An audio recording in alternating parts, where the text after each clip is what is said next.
Hello, everybody. Welcome to another Water with Gas podcast episode. If you are watching the live stream, I want you to take a look. Something's different. If you're just listening on Spotify, just listen real closely. Tell me if you notice anything maybe different than the last episode. I'll just give you a second just to listen. What you're hearing is the lack of a female voice on here with me. My co-host decided to go and get microchipped for the second time yesterday, and she is now not feeling good. So I'm running the show today, so welcome. We have a great show planned for you. This week, I was looking at the analytics of the podcast, and I noticed I needed to increase our listener retention rate.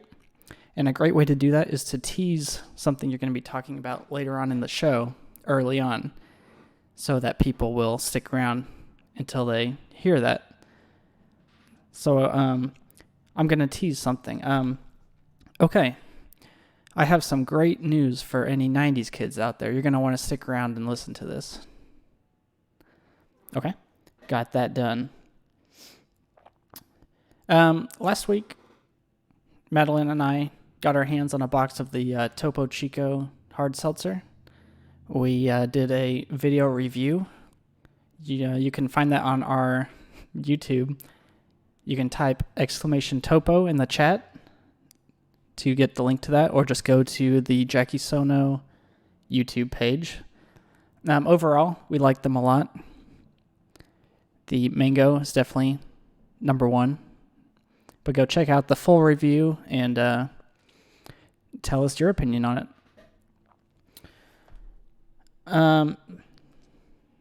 So Madeline and I have been watching this show on Netflix. It's a documentary series. A docu-series, if you will. It's about an art heist. It's somebody broke into the Isabella Stewart Gardner Museum in Boston and stole a bunch of art. And that got me thinking if there have ever been any great food heists. And, well, I found this article, The World's Ballsiest Food Heist from First We Feast. So I just thought we would take a little walk through this article and look at some of these great food heists. I'm not gonna do all of them. Feel free to look this up, but I just want to hit a couple of them. The Great Maple Syrup Heist. This took place in America? No, of course not. In Canada. All right, here we go. Quebec, which produces more than 70% of the world's maple syrup.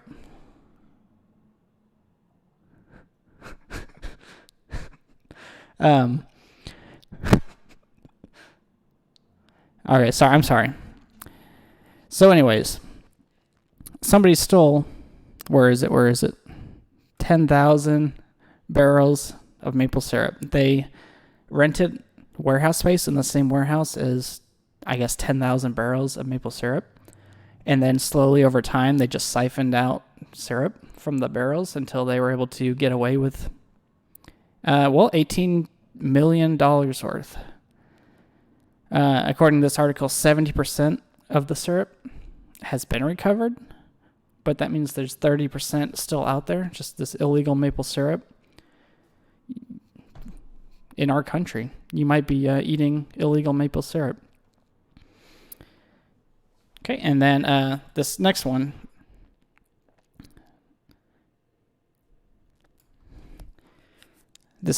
Somebody stole cheese. How much cheese? Well, 42,000 pounds of Munster cheese.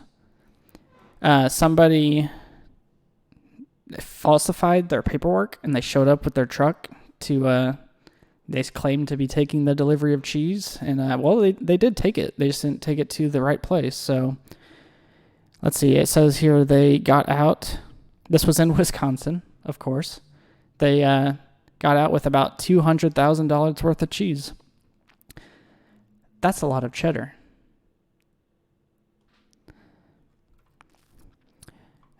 And that's just a few of these. I recommend you go read through these. They're pretty entertaining. I think overall art is more, you get more value per pound stolen. So if you are looking to plan some type of heist, I think personally I would recommend you go with the art heist over the food heist. But I mean, if you're hungry, what can you do? Okay, so this week in Seltzer News, we have some amazing stories. Oh, don't forget 90s kids, you'll want to stick around because I have a story for you. But first, Croix is launching 3 new flavors for the summer. Croix is the GOAT, of course. Everyone knows Croix. And they have some good flavors. They have some bad flavors. Personally, I am loving the limoncello. But this summer, I might have to pick up one of these 3 new flavors. Oops. So the flavors are guava, plum, and raspberry. I think the raspberry, it's a black raspberry, so it's going to be a little bit sweeter than their the other. I'm sorry. What is it? The crazzberry that they already have out. This one should be a little bit sweeter, a little bit smoother. So look for that. I don't think I've seen a plum seltzer yet, so this is pretty important. These should go live next month. So be looking for them in your stores, your local stores. I'm excited to try them. I think the guava is going to be the best out of the 3. So make sure, try those. Let us know what you think. We're always looking for other people's... we're always looking for other people's favorite drinks. We're always trying to expand our palates. Okay. For this next story, I want you to take a second and think about the biggest problem in this country right now. Well, no, we'll just take it to the state that this is being recorded in, Oklahoma. What do you think the biggest problem is? Some people might say homelessness, poverty. Some people might say healthcare. I don't think so. That's not what some people think. Some people think the biggest problem is when you're trying to drink a seltzer and get high at the same time, you only have 2 hands. So the solution, cannabis seltzer hits Oklahoma City. All right, let's take a look at this. This is the Ojai Beverages Company. They're releasing the very first THC infused seltzer line. They premiered this at Cannabev, which I guess is like I don't know what that is. But let's take a look. They have 4 flavors. They have pomegranate, grapefruit, lemon lime, and ginger basil limeade. So you could be getting lit to some ginger basil limeade if you pick up one of these cans. It contains 10 milligrams. Each can contains 10 milligrams of THC. It looks like it says and or CBD. So you might be able to just get the CBD infused. You don't have to have the psychoactive components. But here's the best part. They're only 20 to 25 calories. That's about a quarter of like a White Claw, a Truly. So if you're looking for a party in a can, but you don't want to, you're trying to keep those calories low, you might look into this. So these will be available in dispensaries around the state. I don't think this is going to be something I'm going to try, so you'll have to let us know if you try these, how they are. Hopefully the flavors come through okay. And we'll see. We'll see if it's just a fad that comes and goes, or if this is around to stay. Okay, 90s kids, you still with me? This is where all the waiting pays off. I'm going to pose a question to you. If I told you to think of a candy from your childhood that was the the most sour candy you had, what does your mind go to? I'm just going to give you a second, think about that. I haven't seen them a lot lately, so I think this is a 90s candy for sure. Okay, sour spray, that's an option. But there was something even sourer. It was like a little, I'll just show you. Warheads. These things messed up so many kids' taste buds.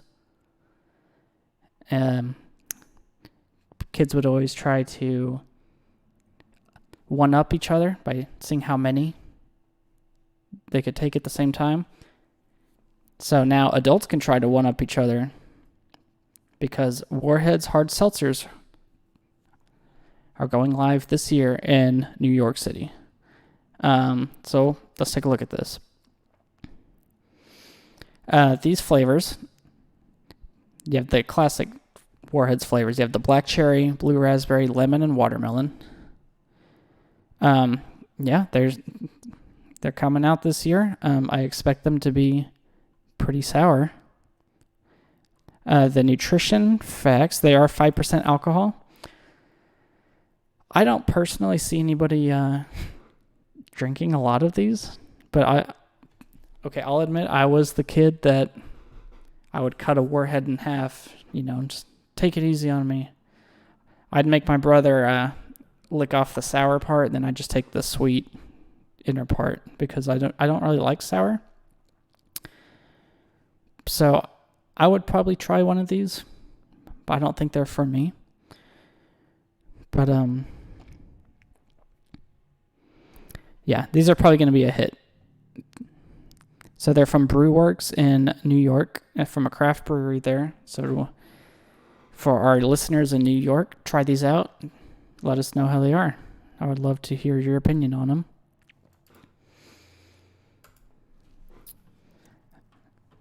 Okay. Now it's time for some trivia. Madeline's not here to get these wrong, so I'm just going to pose these to you, the listener.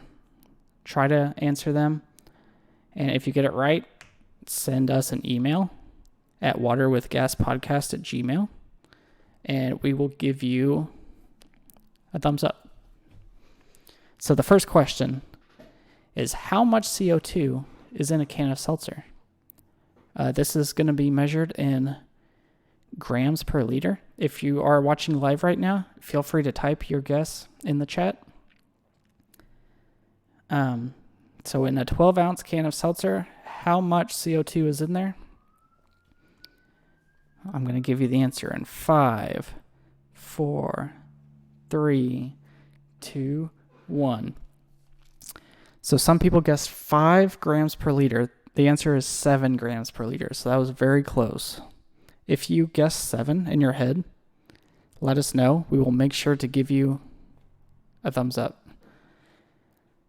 And the next question is, what is the market share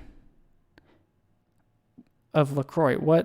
How much of the market share does LaCroix control in the United States? This is just in the United States. And I will tell you they're the third largest. I see somebody says 99%. Madzilla B says 99%. That's a lot and wrong. Okay, you ready for the answer? LaCroix. Okay, 40%. Let's see.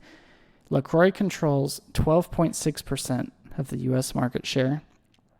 Above that, about 33% are the store brands as a whole, collectively. And then sparkling ice, those skinny little bottles you can get, those are included. Those are a little bit higher. They sit at around 18%. But LaCroix is in number 3 with 12.6% of the market share. I didn't pull up the news article here, but Travis Scott released his hard seltzer called Cacti, and he is taking over a large percentage of that market share, so be on the lookout for that. All right, everybody. This has been a Water with Gas podcast. Next week, my co-host should be back, and it'll be a lot better. But thank you for hanging out and listening. Make sure to follow on Spotify, subscribe on Apple, subscribe on YouTube. Just do whatever you want. But thank you for spending some time with us tonight. We stream every Monday night at 6 p.m. Central on Twitch. So we would love to see you there. I don't have an outro. Maybe I'll just play the intro video again and then stop it once it hits 5 minutes. So, goodbye, everybody. Thanks for watching.